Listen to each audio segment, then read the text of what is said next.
Cryptozoology is a field that aims to prove the existence of mythical entities from folklore, usually rejected in the mainstream, but not totally ruled out either. Probably the most notable example is of an elusive, human-like hominid that is said to inhabit forests or mountains. In 1958, journalist Andrew Genzoli of the Humboldt Times highlighted a fun, if dubious, letter from a reader about loggers in Northern California who discovered mysteriously large footprints.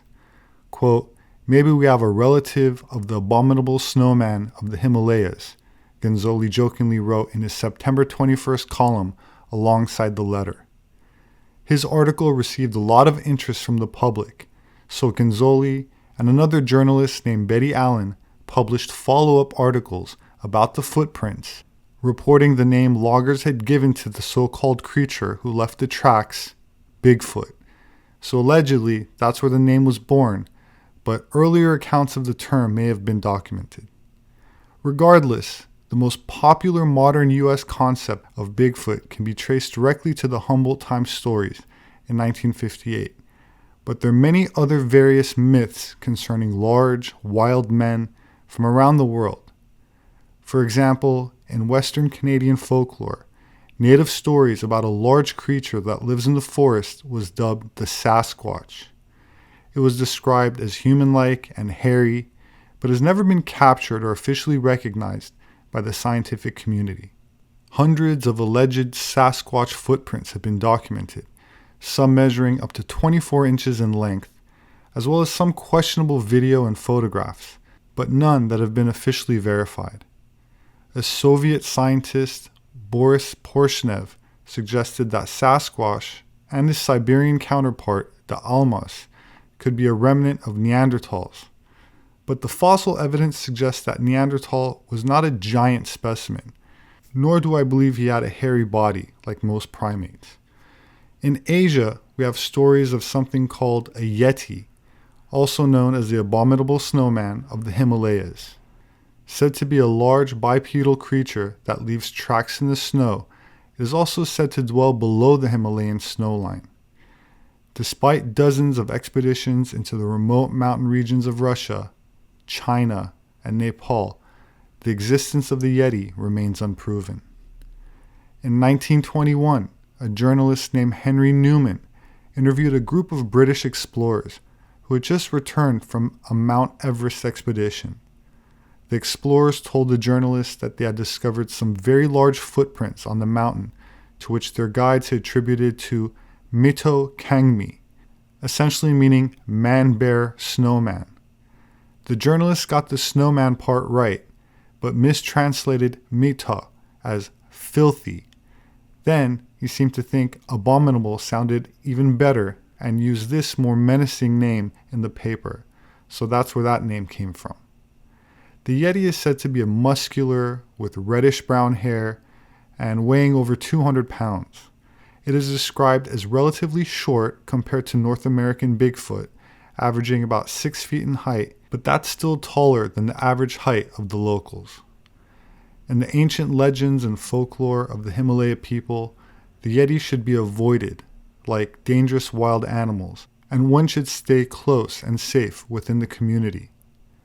Alexander the Great demanded to see a Yeti when he conquered the Indus Valley in 326 BC, but according to National Geographic, local people told him that they were unable to present one because the creatures were so rare at low altitudes.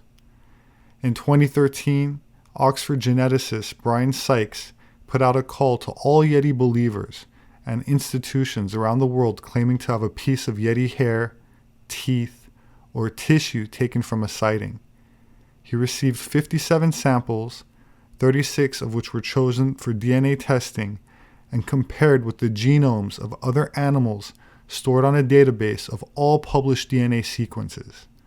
Most of the samples turned out to be from well-known animals, such as cows, horses, and bears, with 2 of the samples coming from the jawbone of a Pleistocene polar bear that lived sometime between 40,000 and 120,000 years ago.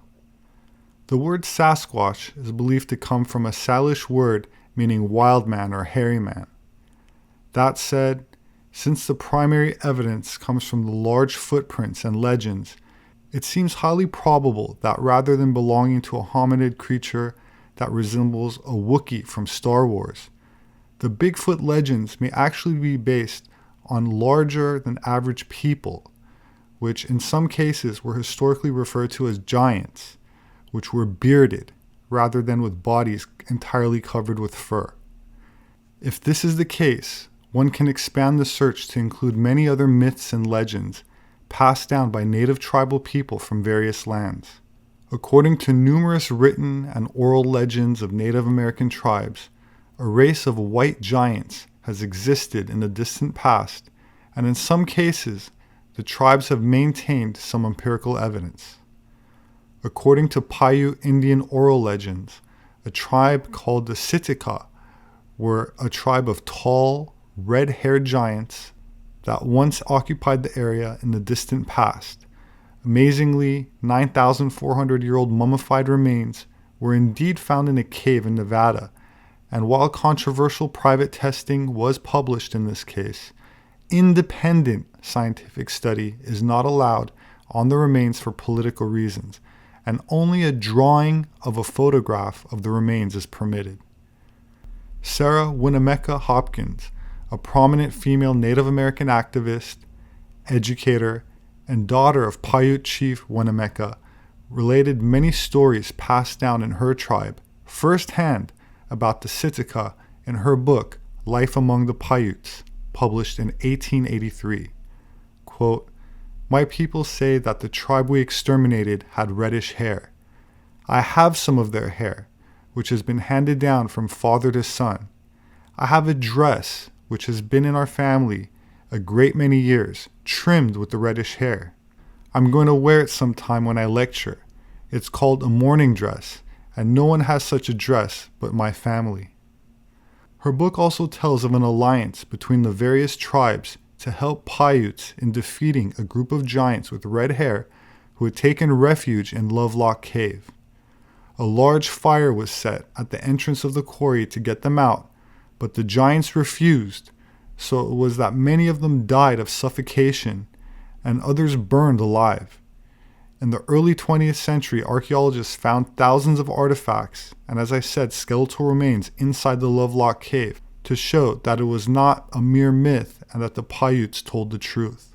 For more than a century, a story has persisted about the skeletons of giants being found in Lovelock Cave in northern Nevada. And for many years, human remains were put on display in museums here and elsewhere, but that changed. Most of the bones and skulls that were once considered to be historical artifacts have been returned to tribes for burial. If oversized bones from the so-called Lovelock giants ever existed, they are no longer available to the public. But their story behind the legend still remains. The I-Team's George Knapp has more.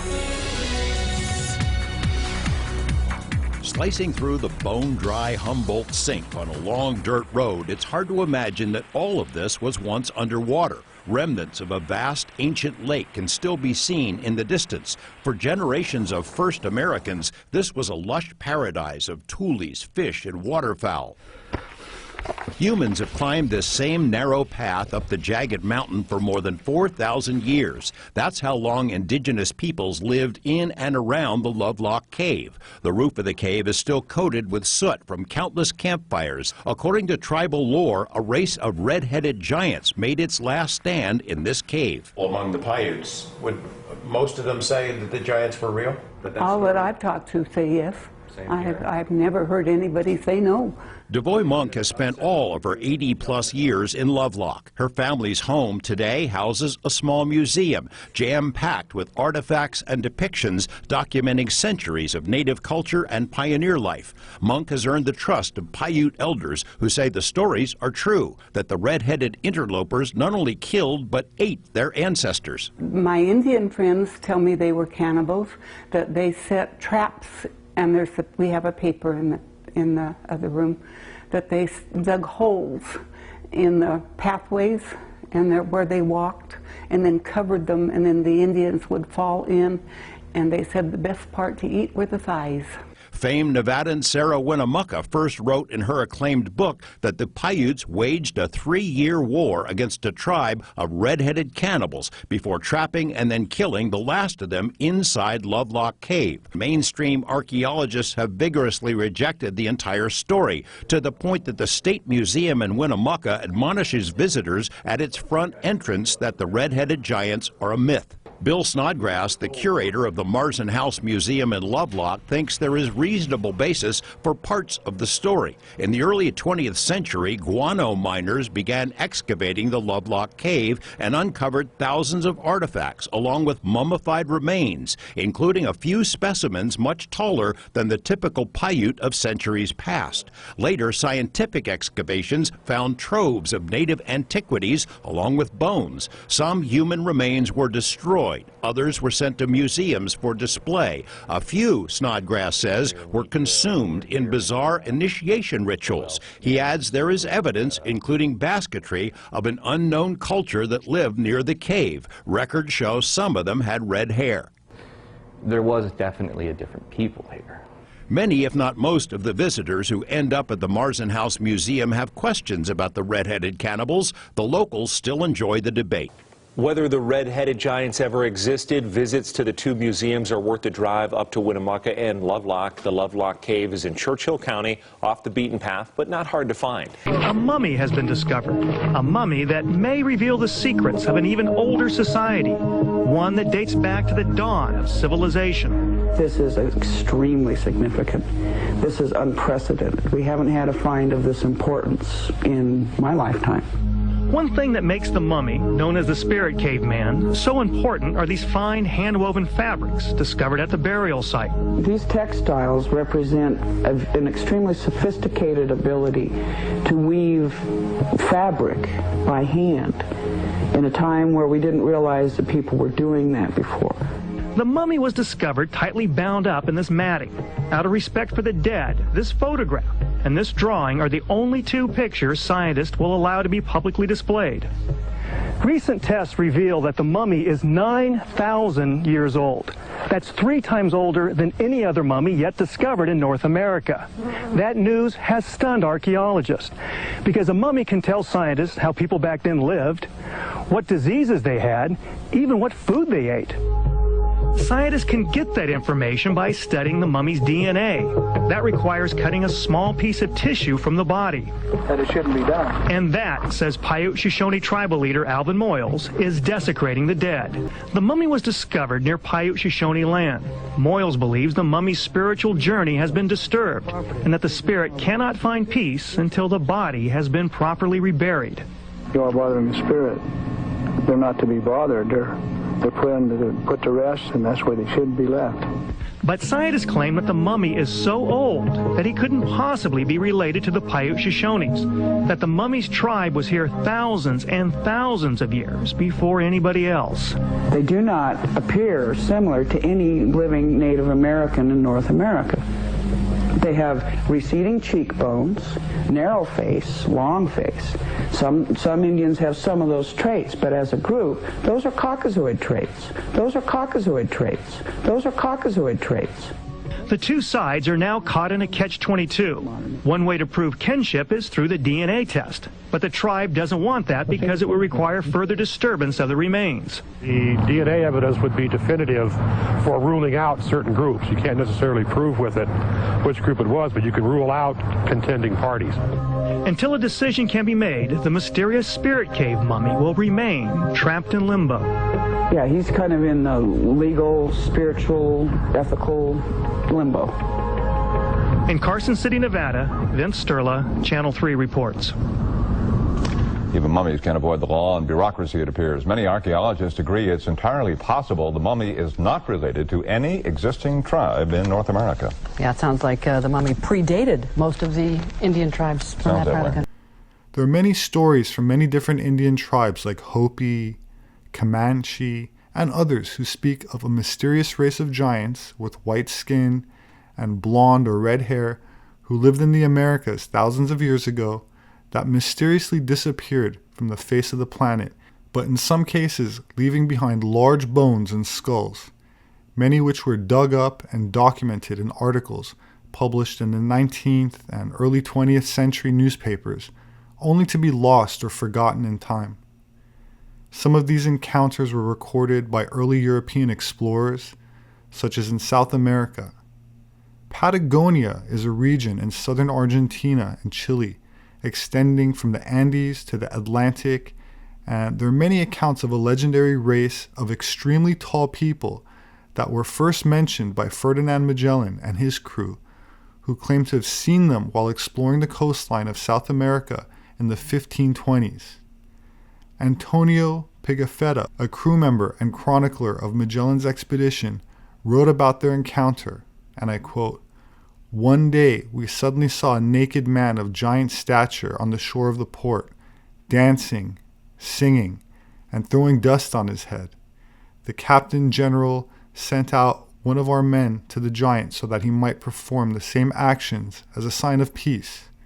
Having done that, the man led the giant to an islet where the captain general was waiting. When the giant was in the captain general's and our presence, he marveled greatly and made signs with one finger raised upward, believing that we had come from the sky. He was so tall that we reached only to his waist, and he was well proportioned." The captain named these people Patago in Portuguese and Patagon by his men in Spanish, traditionally said to be from pata, meaning foot.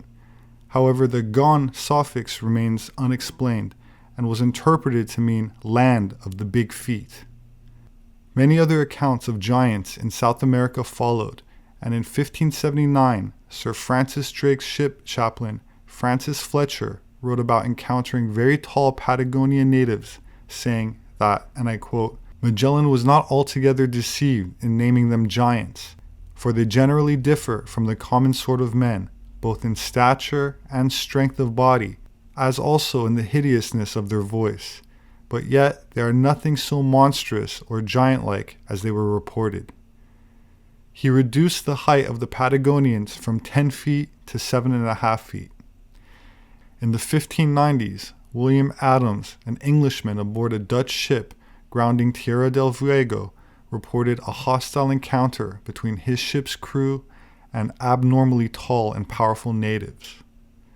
In 1766, Captain John Byron had circumnavigated the world, and word had leaked that the crew had seen 10-foot-tall giants in South America, the official account of Byron's voyage appearing in 1773, and I quote, "When we came within a little distance from the shore, we saw, as near as I can guess, about 500 people, some on foot, but the greater part on horseback. One of them, who afterwards appeared to be a chief, came towards me. He was of a gigantic stature, and seemed to realize the tales of monsters in a human shape.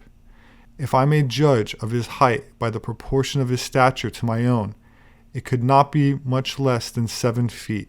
Mr. Cummings, one of Byron's officers, came up with the tobacco as a gift, and I could not but smile at his astonishment, which I saw expressed in his countenance, upon perceiving himself, though 6 feet 2 inches high, become a pygmy among giants, for these people may indeed more properly be called giants than tall men, the shortest of whom were at least 4 inches taller."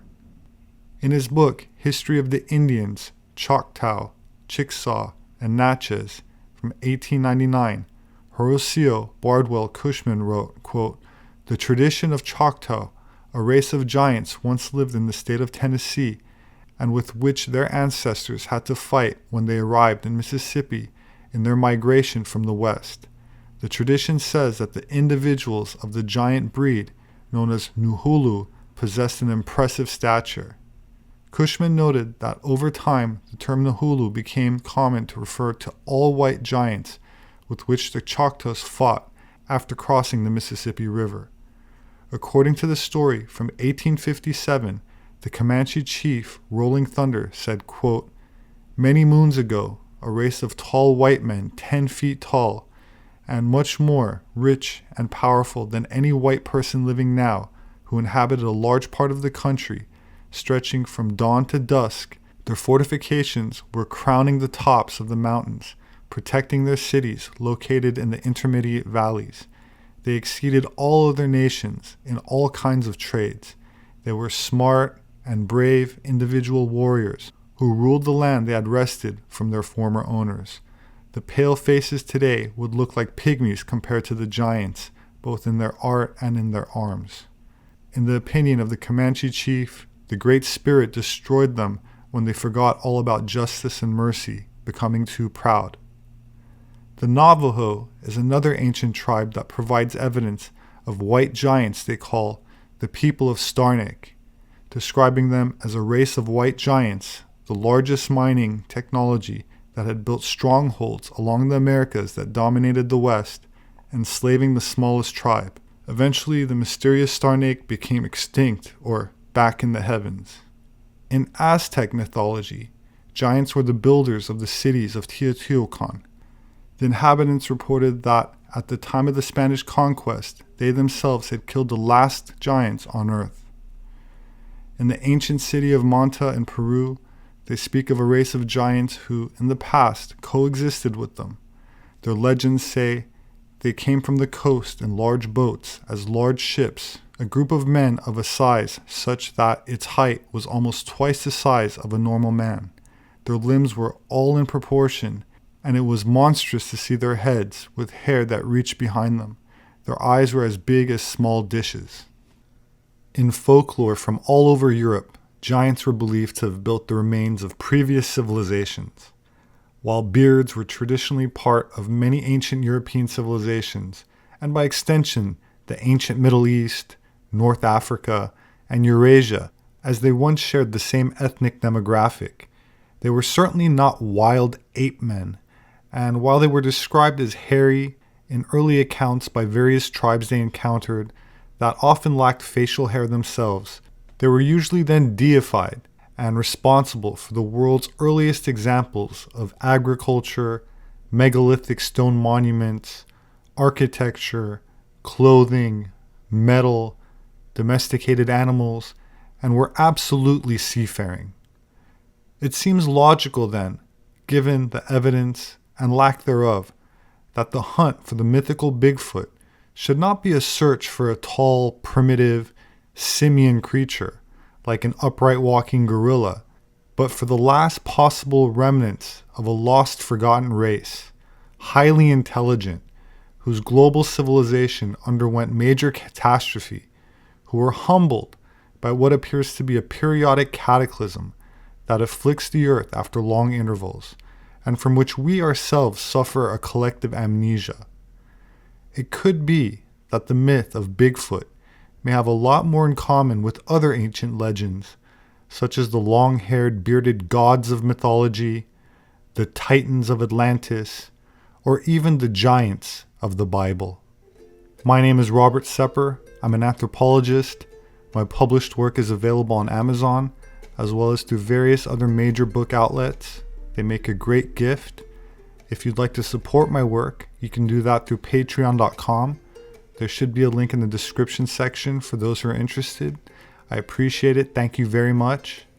Please don't forget to hit the like button, and don't forget to subscribe for future updates.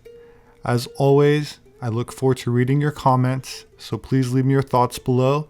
Please have a wonderful weekend, and I hope to see you again soon.